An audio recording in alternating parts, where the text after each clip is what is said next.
This week we're talking about great unknown people of the Bible, and I have another obscure person for you to think about today, and that's a man named Jethro. We first meet Jethro in Exodus chapter 3 as he's harboring a fugitive in his own house. Well, who is this runaway criminal? It's actually Moses. So as the story went, Moses was in Egypt. He was raised in Pharaoh's house as an Egyptian, but he was actually an Israelite, a Jew. And one day he saw an Israelite and an Egyptian fighting. He stepped in and he ended up killing this Egyptian person. And so Moses had to run away and flee to a faraway land called Midian. And so Moses arrives and he finds these 7 sisters who are all together, and they're having a little bit of a problem with their flocks. And so Moses steps in and he helps these young ladies, and they thank him and they bring him home to daddy, Jethro.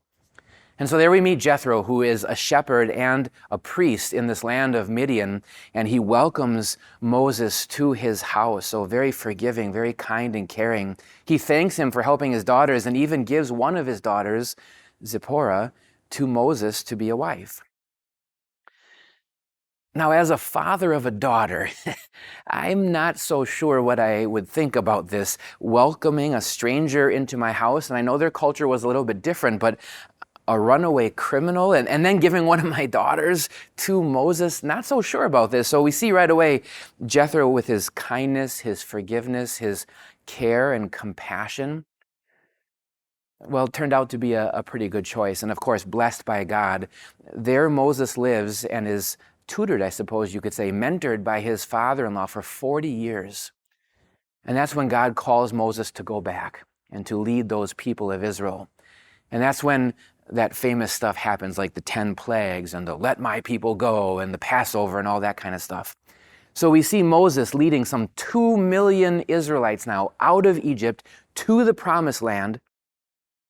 And that's when we meet Jethro again, Exodus chapter 18.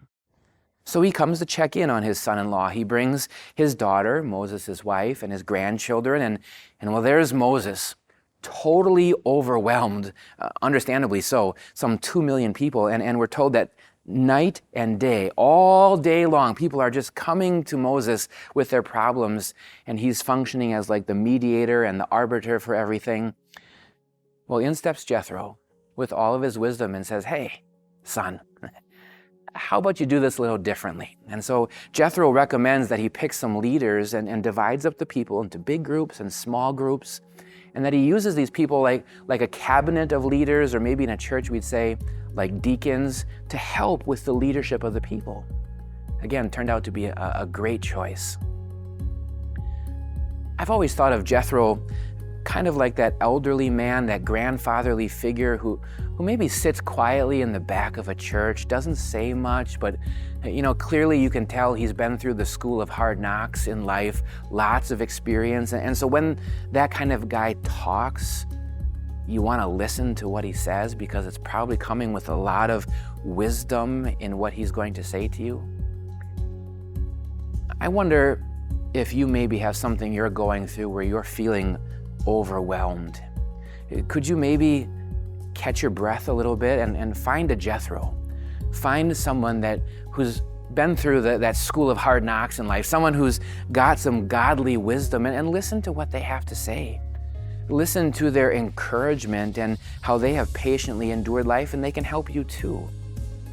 At the same time, God gives wisdom through His Holy Spirit to each of us by faith.